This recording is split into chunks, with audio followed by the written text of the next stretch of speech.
The area of the rectangular plot is this, यानी 528 centimetre square. उनने बोला एक रेक्टेंगुलर प्लॉट है, सही है भाई, एक प्लॉट है जिसकी शेप है रेक्टेंगुलर की, तो रेक्टेंगल यही होता है,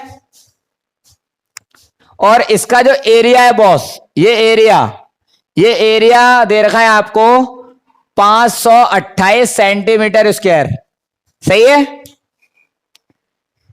सेंटीमीटर नहीं है मीटर है, तो आप यहां कर दो मीटर स्क्वायर, कोई फर्क नहीं पड़ता, ठीक है। आगे देखो, the length of plot in meter is 1 more than twice of breath.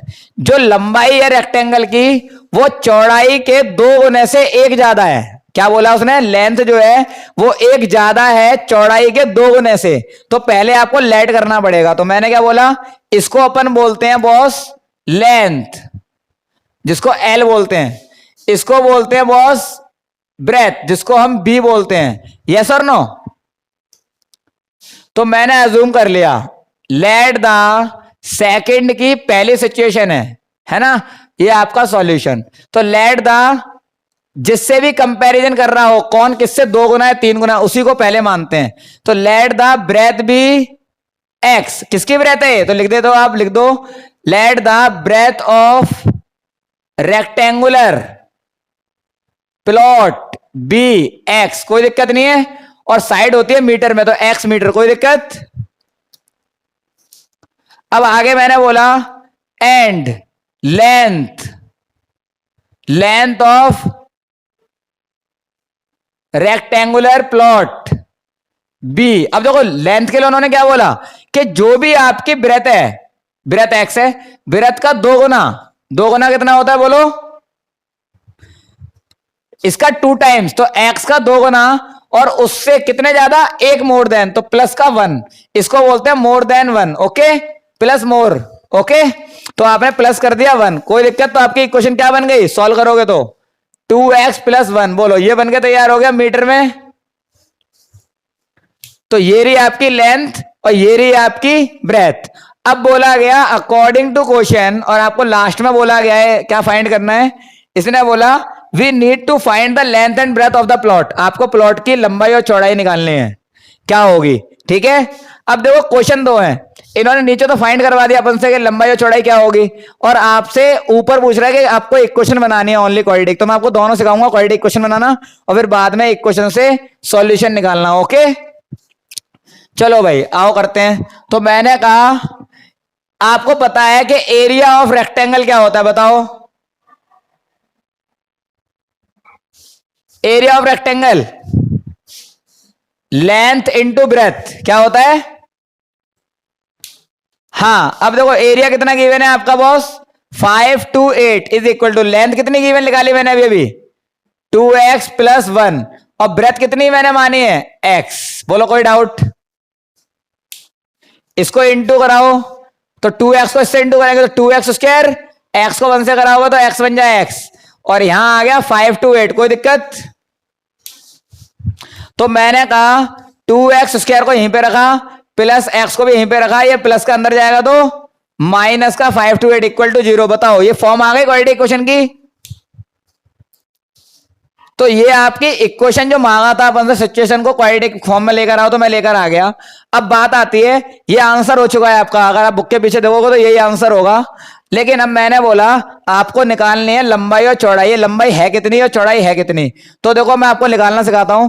आपको याद होगा मैंने फैक्टर बनाकर इक्वेशन तोड़ना सिखाई थी कि आगे वाले को पहले पीछे से मल्टीप्लाइड करते हैं, फिर बीच में फैक्टर अरेंजमेंट का रखते हैं, याद आ रहा है। तो देखो 2x² को अगर 2x² को मल्टीप्लाई करवाओगे माइनस के 528 से कितना आएगा बताओ, 2 × 8 = 16, 2 दूनी 4 और 1 5 और 2 पंजे 10, माइनस का इतना आ रहा है, यस और नो। अब आप इसके फैक्टर बनाओ, आंसर आना चाहिए x। तो मैंने कहा चलो आ जाओ, ये रे फैक्टर देखो भाई, 10 56, 2 से काटा तो 528, फिर 2 से काटा 2 दूनी 4, 2 × 6 12, 2 × 4 8, फिर 2 से काटा 2 × 1 2, 2 × 3 6, 2 दूनी 4, फिर 2 से काटा 2 × 6 12, 2 × 6 12, फिर 2 से काटा 2 × 3 6, 2 × 3 6, फिर 3 से काटा 3 एकम 3, 3 एकम 3, फिर 11 से काटा, 11 एकम 11। बोलो कोई दिक्कत? स्क्रीन पूरी आ रही है? 33 तक आ रही है? ओके, तो मैं यहां कर दे रहा हूं। तब 33 को आपने काटा तो कैसे आएगा भाई? मैंने से काटा तो आया 11 बारी में, फिर 11 एकम 11। कोई दिक्कत? बताओ। अब तो ठीक है, अब तो पूरी आ गई होगी स्क्रीन। तो अब देखो, आपको ऐसे फैक्टर अरेंज करने हैं कि आपका एक्स आना चाहिए। तो मैंने देखो क्या बोला, पहले 11 को मैंने कहा 3 से मल्टीप्लाई कराओ, तो कितना आ गया रिजल्ट? 33। अब देखो, 2 दूनी 4, 4 दूनी 8, 8 दूनी 16, 16 दूनी 32, और ये आ गया 32। अगर मैं 33 में से 32 को माइनस करूं तो बताओ, 1 आ जाएगा। और 33 को 32 से इंटू कराओगे ना बॉस आप, तो आप करा के देख लो, आपका आंसर आएगा 1056। ये आपका आ जाएगा। तो मैंने क्या बोला था कि इंटू कराने पर इनको ऐसा नंबर अरेंज करना है, इंटू कराने पर ये आना चाहिए और प्लस माइनस करने पर बीच वाला आना चाहिए। इसी को बोलते हैं मिडिल स्प्लिट टर्म। क्या बोलते हैं? हाँ, अब कैसे टूटेगा देखो, आ जाओ भाई। तो मैंने कहा ये हो गया 2x²। अब देखो अरेंज कैसे करोगे, तो मैंने कहा बड़े के आगे प्लस का निशान चाहिए मुझे यहां पर।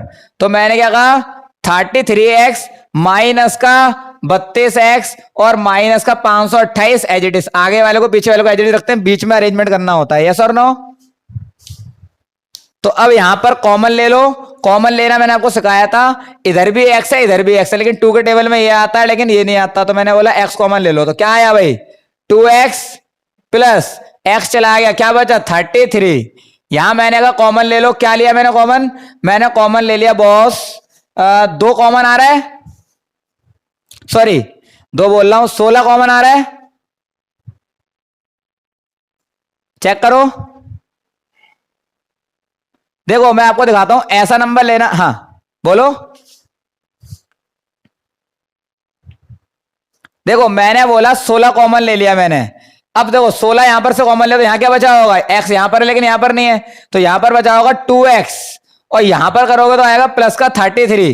देखो दिखाता हूं, अगर आप 33 को 16 से मल्टीप्लाई कराओ इतना ही आएगा। जब भी कॉमन ले करो ना तो इंटू करा ले करो। देखो इसको इससे इंटू कराऊंगा, ये आ जाएगा। बोलो, इसको इससे कराऊंगा तो ये आ जाएगा 33x बचे 33x, माइनस 16 को 2 से कराएंगे तो माइनस का 32x आ गया। अब देखो माइनस प्लस माइनस, और माइनस ये रहा, 16 को 33 से इंटू करा लो, आपका यही आएगा। देखो भाई 33 इंटू 16 आयो कराओ, 16 तिया बोलो 48, कैरी हो गया 4, 16 तिया 48 और 4 52 आ गया। देखो,